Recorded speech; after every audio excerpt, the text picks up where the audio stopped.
श्री धर्मसागर महाराज के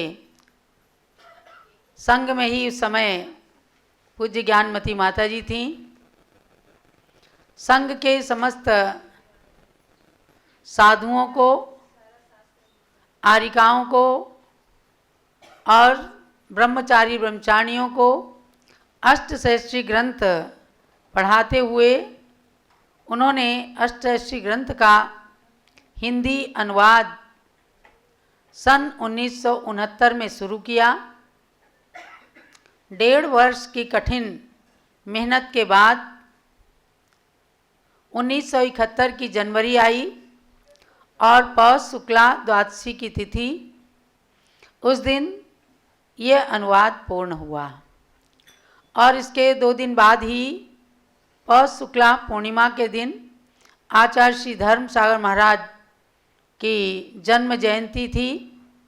भगवान धर्मनाथ का केवल ज्ञान कल्याणक आया उस दिन रथ में और पालकी में माता जी की लिखी हुई कॉपियाँ कागज रख करके और अष्टसहस्त्री ग्रंथ का जुलूस निकाला गया। आज उस दिन को 55 वर्ष बीत गए। हमने उन आचार्य उमा स्वामी, आचार्य समंतभद्र स्वामी, आचार्य अकलंक देव और आचार्य विद्यानंद स्वामी जो 8वीं शताब्दी में हुए, उनके कार्यों को नहीं देखा, उनको लिखते हुए नहीं देखा, अष्टसहस्त्री को बनते हुए नहीं देखा, लेकिन आज इन सब आचार्यों की कृति पर काम करने वाली, उसका हिंदी अनुवाद करके सरल रूप में जन जन तक पहुंचाने वाली ज्ञानमती माता जी के हम सब दर्शन कर रहे हैं।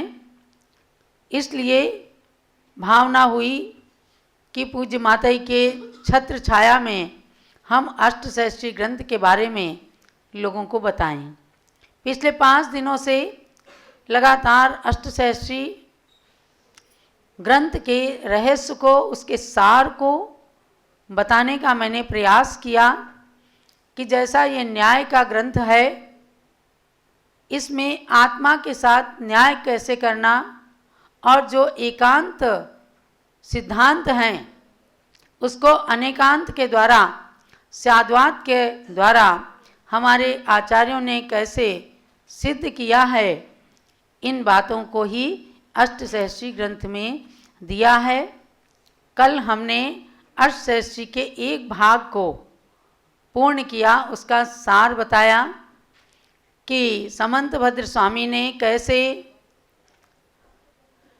सच्चे आप्त, सच्चे ईश्वर के रूप में जिनेंद्र भगवान को कसौटी पर घिस करके तर्क की शैली में उनकी परीक्षा करते हुए सिद्ध किया कि सत्वमेवास्य निर्दोषो युक्ति शास्त्रा विरोधी वाक्, अर्थात हे भगवान, मैंने सारा संसार देख लिया, आप ही निर्दोष भगवान हैं, क्योंकि आपके वचन न तर्क से कटते हैं कहीं और न शास्त्र से उनमें कोई कभी विरोध आता है।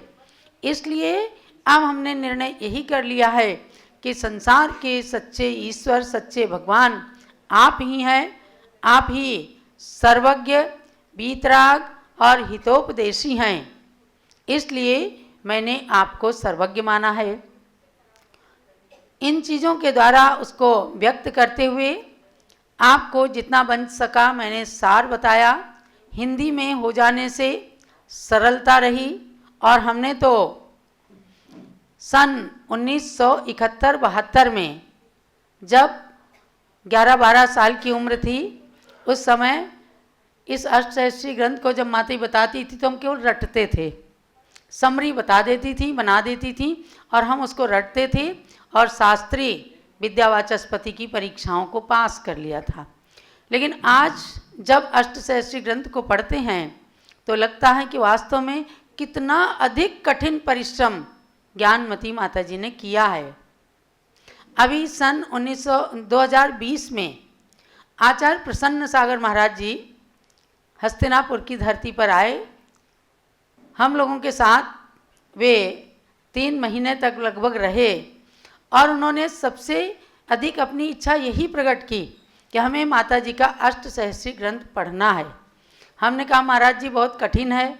बोले कोई बात नहीं, समझ में आए चाहे नहीं आए, हम उसकी वाचना करेंगे। और कभी मैं और कभी आचार्य महाराज स्वयं उसको पढ़ते थे। 1-1.5 घंटे तक लगातार हम 20, 25, 30 पन्ने पढ़ जाते थे और अच्छा लगता था। भले ही कुछ चीज़ समझ में नहीं आती थी तो मैं आचार्य श्री को उस बारे में बताती भी थी, बहुत प्रसन्न होते थे।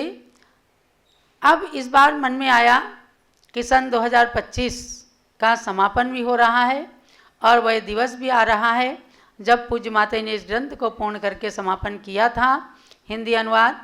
तो क्यों ना अष्टसहस्री सप्ताह के माध्यम से हम भक्तों को भी, जो हमारे जिज्ञासु भाई बहन हैं, जो जूम चैनल और पारस चैनल के माध्यम से इकट्ठे होते हैं, जुड़ते हैं और कोई ना कोई ग्रंथ पढ़ते हैं। पिछले 2-3 साल में हमने कम से कम 10-15 विषयों को पढ़ाकर सबकी परीक्षा भी ली।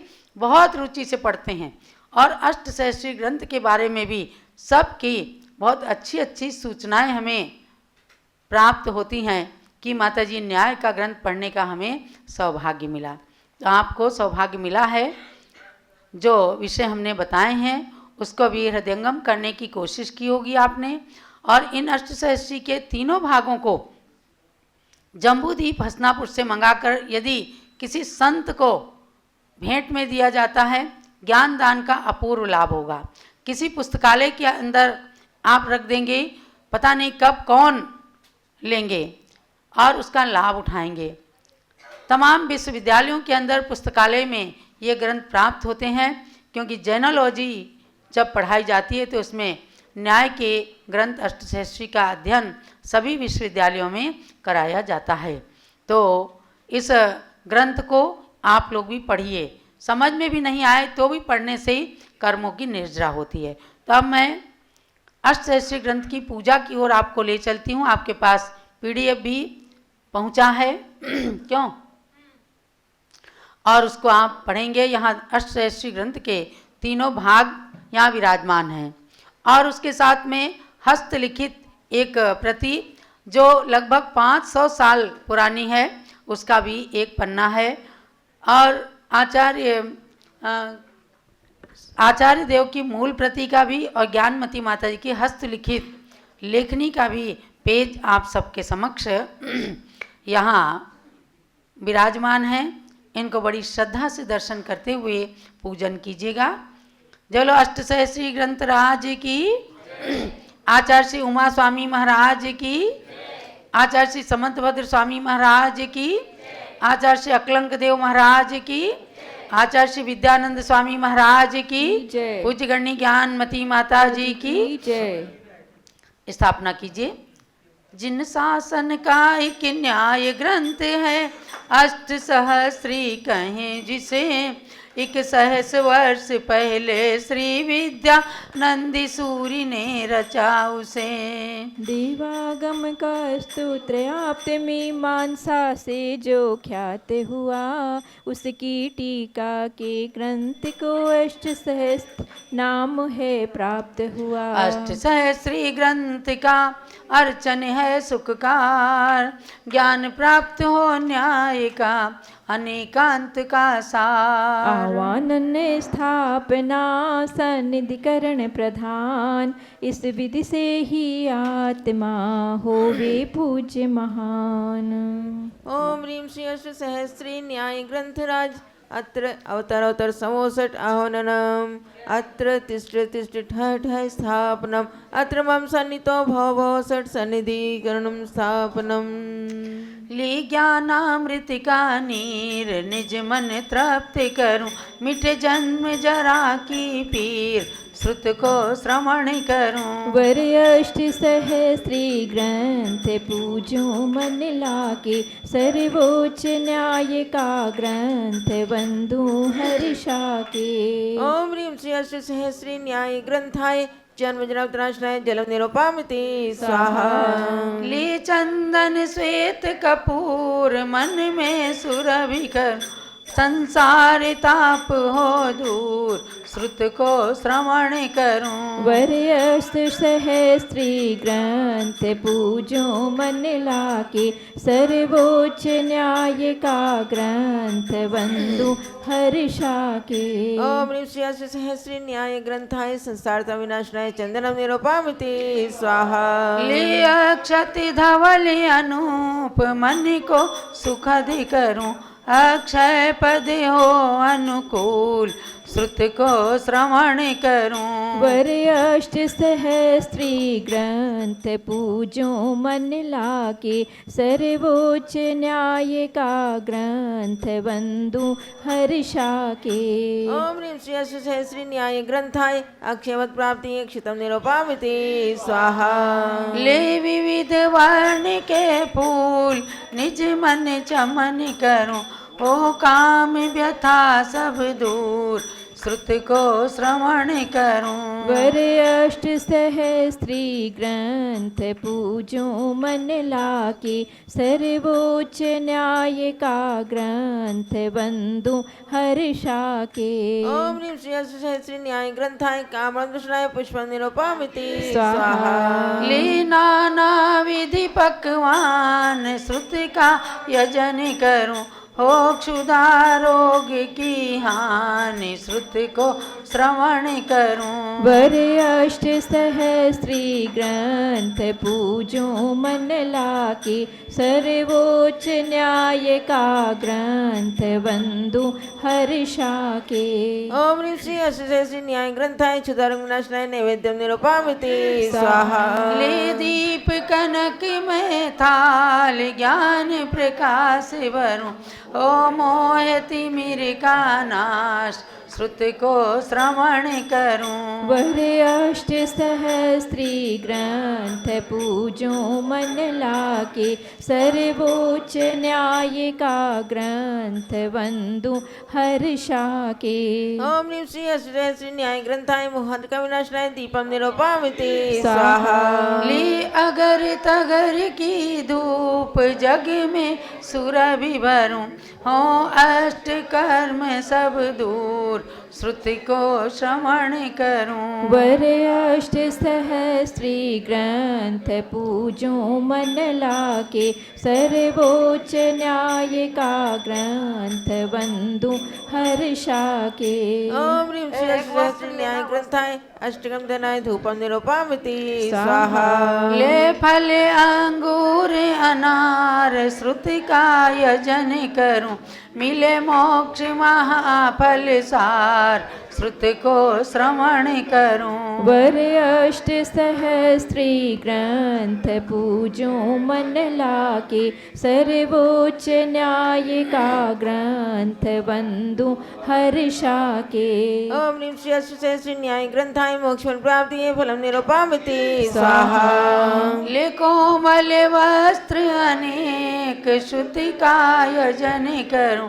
निज आत्म सुरक्षा हेतु, श्रुति को श्रवण करूं। वरयष्ट सहस्त्री ग्रंथ पूजो मन लाके, सर्वोच्च न्याय का ग्रंथ बंधु हर्षा के। ओम ह्रीं श्री सहस्री न्याय ग्रंथाय वस्त्रम निरूपामिति स्वाहा।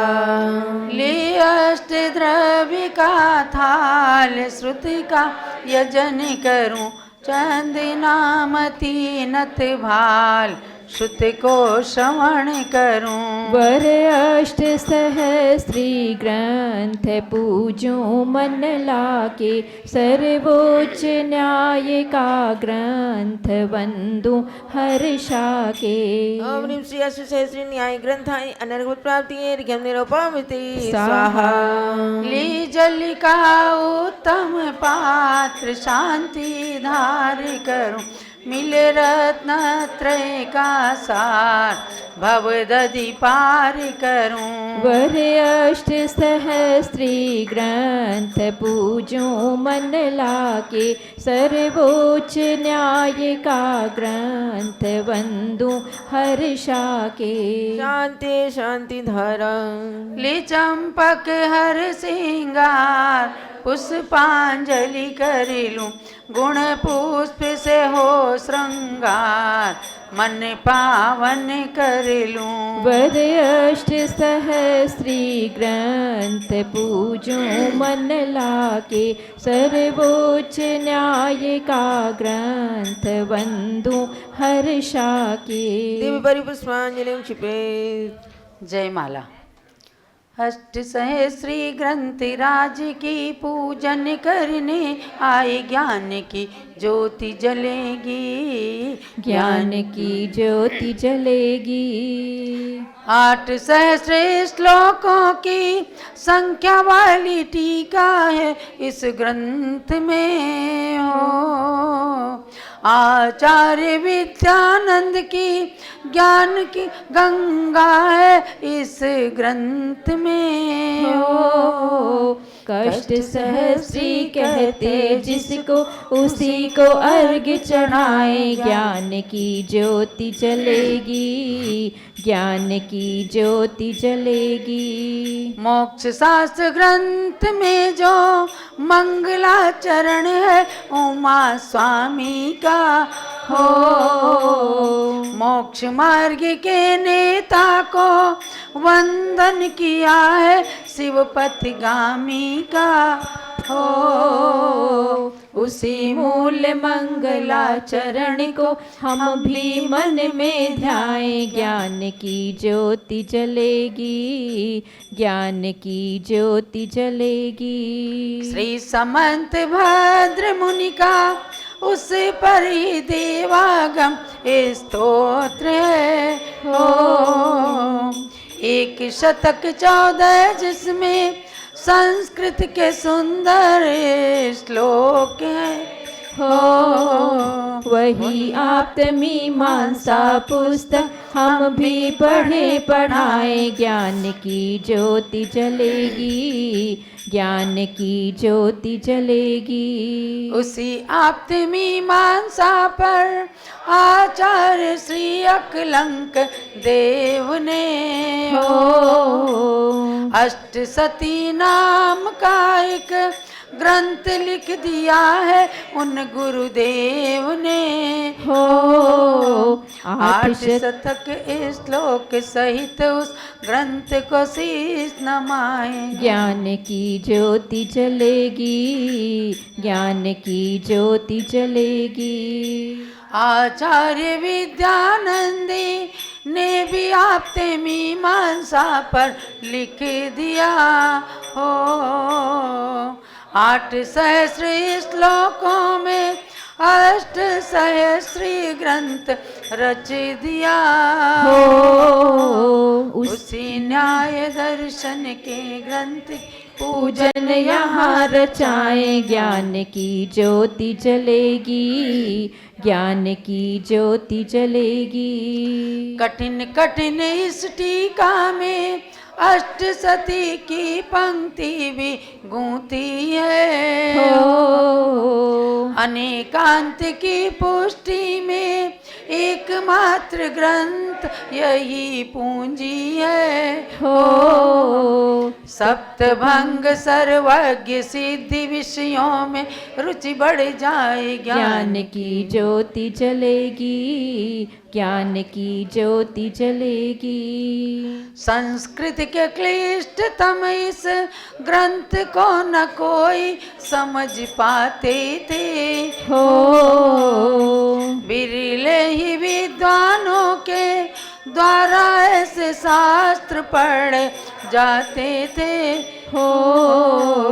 देख देख कर उसी ग्रंथ को हम भी हर्ष मनाए, ज्ञान की ज्योति जलेगी, ज्ञान की ज्योति जलेगी। ज्ञानमती माता गणनी आरिका प्रसिद्ध हुई इस युग में हो। अपने शिष्य शिष्याओं को अध्ययन कराया इसी ग्रंथ से हो बिना किसी से पढ़े ग्रंथ की टीका स्वयं रचाएं ज्ञान की ज्योति जलेगी, ज्ञान की ज्योति जलेगी।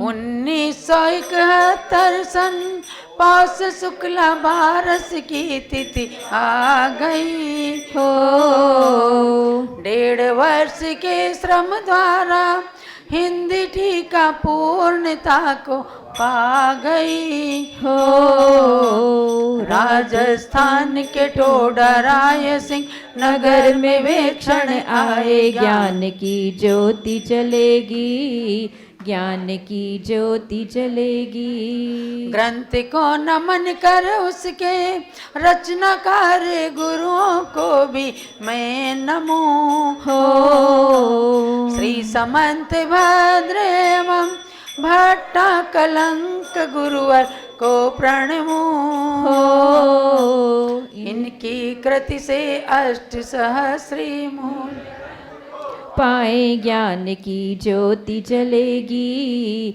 ज्ञान की ज्योति जलेगी।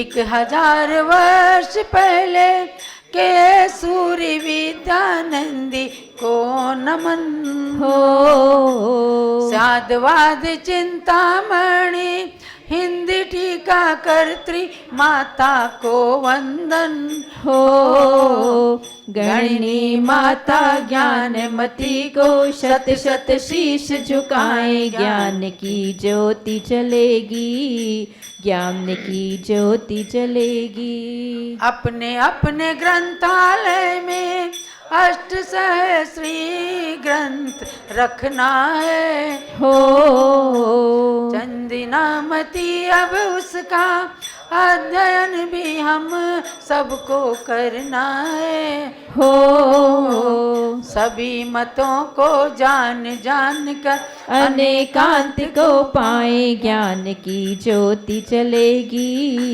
ज्ञान की ज्योति जलेगी। जिनवाणी माँ की प्रतिकृति अष्ट सहस्त्री को अर्घ चढ़ाना है हो न्याय का उजाला पाकर अन्याय का तिमिर भगाना है हो साधवाद चिंतामणि टीका सहित ग्रंथ अपनाए। ज्ञान की ज्योति जलेगी, ज्ञान की ज्योति जलेगी। अष्ट सहस्री ग्रंथ राज की पूजन करने आए। ज्ञान की ज्योति जलेगी, ज्ञान की ज्योति जलेगी। ओम ह्रीं स्याद्वाद चिंतामणि हिंदी टीका समन्वित अष्ट सहस्री महाग्रंथाय जयमाला पूर्णार्घ्यम निरुपामि स्वाहा। शांति शांति धारादिव पुष्पांजलि अष्ट सहस्री ग्रंथ को नमन करूं शतबार ज्ञान ज्योति प्रकटित करूं मन में अपरंपार इत्याशीर्वादा पुष्पांजलिं क्षिपेत। जलो अष्ट सहस्री ग्रंथराज की जय। महानुभावों, वैसे तो अष्ट सहस्री ग्रंथ का पूरा सार इस पूजन के अंदर आ गया है कि कैसे उमा स्वामी आचार्य ने तत्वार्थ सूत्र का एक मंगलाचरण रचा और कैसे अष्ट सहस्री तक वो मंगलाचरण पहुंचा। यानी उस मंगलाचरण पर आचार्य समंत भद्र स्वामी ने 114 श्लोक लिखे जिसका नाम है देवागम स्तोत्र या आप्त मीमांसा। और इस आप्त मीमांसा ग्रंथ पर आचार्य श्री अकलंक देव ने अष्टसती नाम के ग्रंथ को भाष्य टीका करके 800 श्लोक प्रमाण उसकी टीका है। श्लोक नहीं है, 800 श्लोक प्रमाण माने 32 अक्षर का एक श्लोक होता है और उससे गिना गया तो 800 श्लोक प्रमाण वो टीका है। और उसके बाद 8वीं शताब्दी में आचार्य विद्यानंद महाराज हुए। उन्होंने इस देवागम स्तोत्र के ऊपर भी और अष्टसहस्री के भाष्य को लेकर 8000 श्लोक प्रमाण जो टीका लिखी उसका नाम अष्टसहस्री पड़ा। और उन्होंने स्वयं विद्यानंद आचार्य ने स्वयं इस अष्टसहस्री को कष्ट सहस्री भी कहा है कि बहुत ही कष्टों से पहले तो तमाम सिद्धांतों को जाना कि कौन कौन किस किस तरह से मानते हैं, उसके बाद अनेकांत शैली में उनका खंडन करके जिन शासन को सर्वोदयी शासन बताया। अब मैं इस अष्टसहस्री का एक श्लोक केवल 8 नंबर का श्लोक जिसके बारे में आपको बताना चाहती हूँ। 7 श्लोक तक हमने आपको बताया और भगवान को आचार्य समंतभद्र स्वामी के अनुसार विद्यानंद आचार्य ने सच्चे आप्त के रूप में, सच्चे ईश्वर के रूप में स्वीकार किया। अब आगे क्या कहते हैं 8वें श्लोक के माध्यम से, कुशला कुशलम कर्म परलोकश्च न क्वचित् एकांत ग्रह रक्तेषु नाथ स्वपरवैरिषु।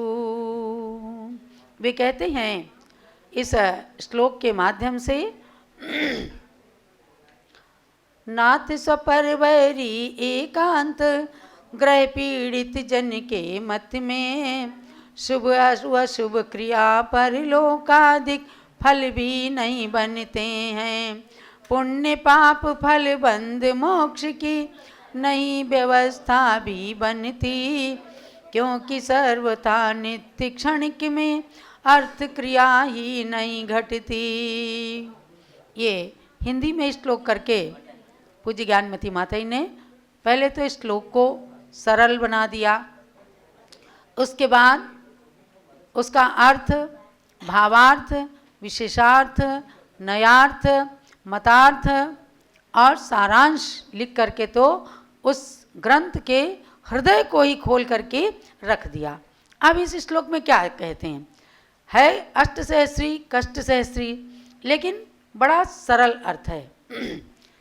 इसमें समंतभद्र स्वामी कहें या विद्यानंद आचार्य कहें, इन सब लोगों ने कहा कि हे नाथ, कुशला कुशलम कर्म, कुशल माने पुण्य कर्म, अकुशल माने पाप कर्म जो हैं, परलोकस्ट न क्वचित, कुछ लोगों ने इन शुभ अशुभ कर्मों को, पुण्य पाप को, परलोक को नहीं माना। तो क्या होता है, एकांत ग्रह रक्तेषु नाथ स्वपर वैरिषु, तो कह रहे हैं कि वे अपनी एकांत मान्यता का दुराग्रह कर रहे हैं, उस दुराग्रह में अनुरक्त हैं, मान ही नहीं रहे किसी तरह से मैं एकांत पक्षी हूँ, जबकि पुण्य और पाप के नाम से कर्मों को सब लोग मानते हैं।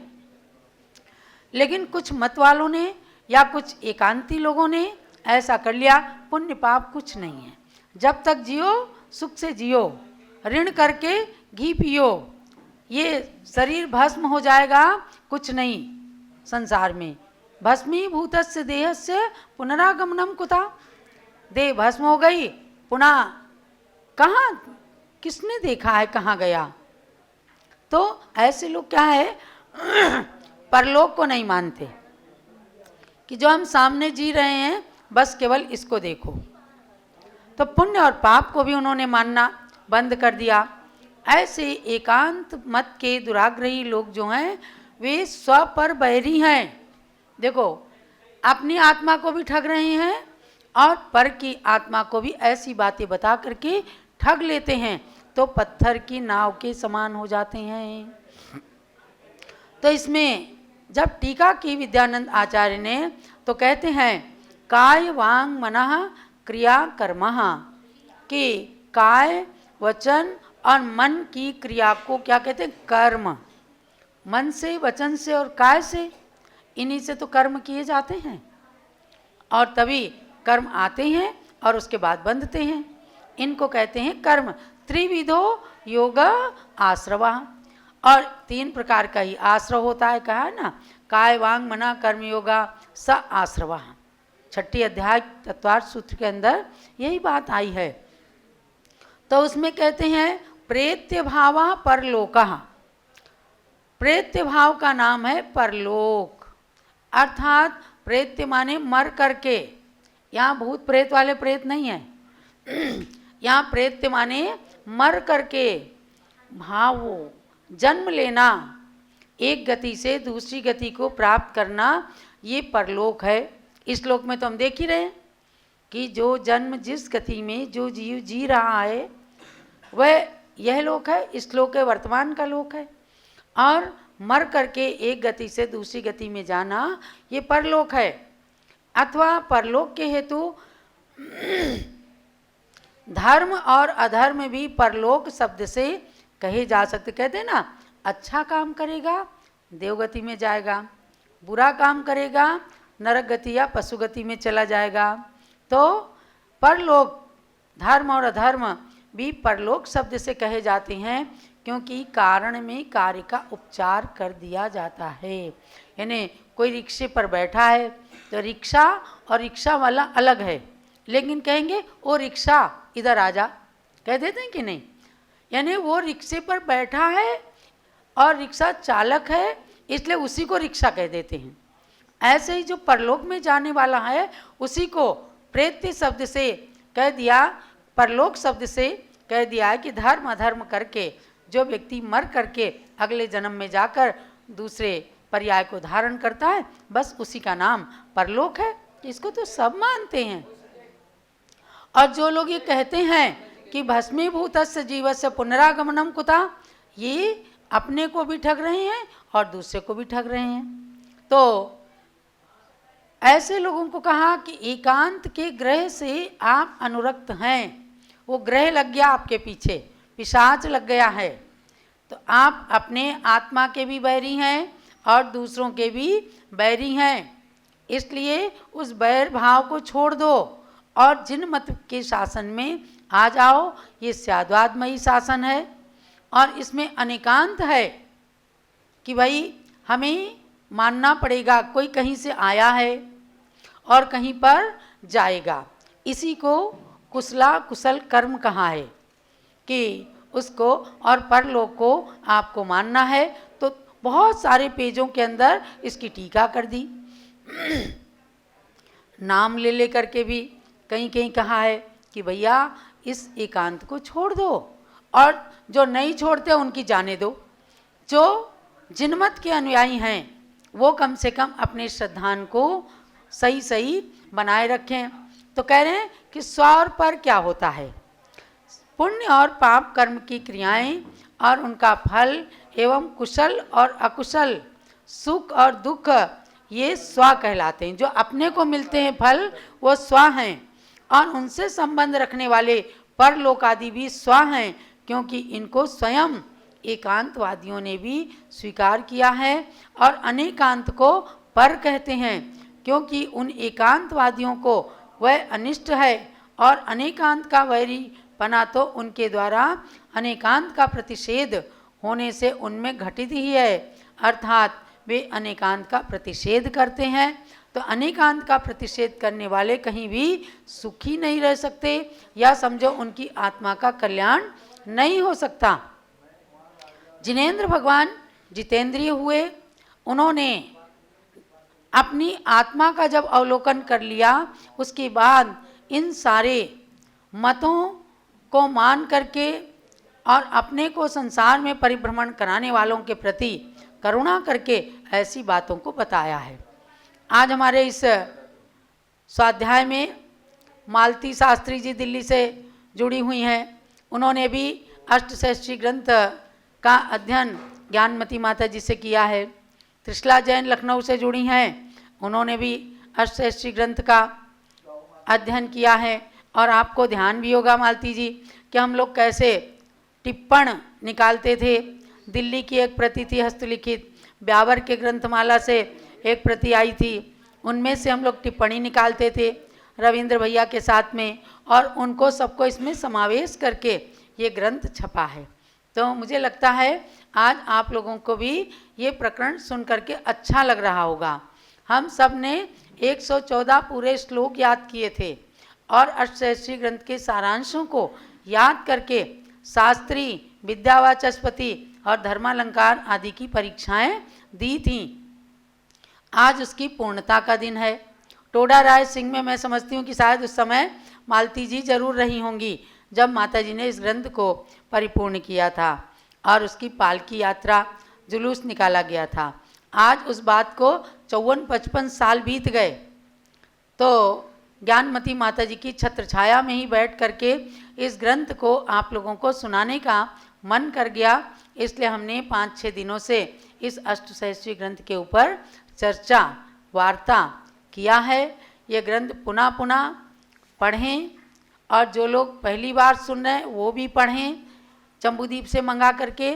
और ये अष्टसहस्त्री ग्रंथ आपकी आत्मा के लिए न्याय करने में सक्षम हो, इसी भावना के साथ ग्रंथ को बारंबार नमन, ग्रंथ रचना करने वाले आचार्यों को, पूज्य माता जी को बारंबार नमन, और जो हमारे सामने उपस्थित हैं उन माता जी गण्य ज्ञानमती माता की आप पूजन करके, और हम बड़े विनय भाव पूज्य माता के प्रति प्रस्तुत करेंगे।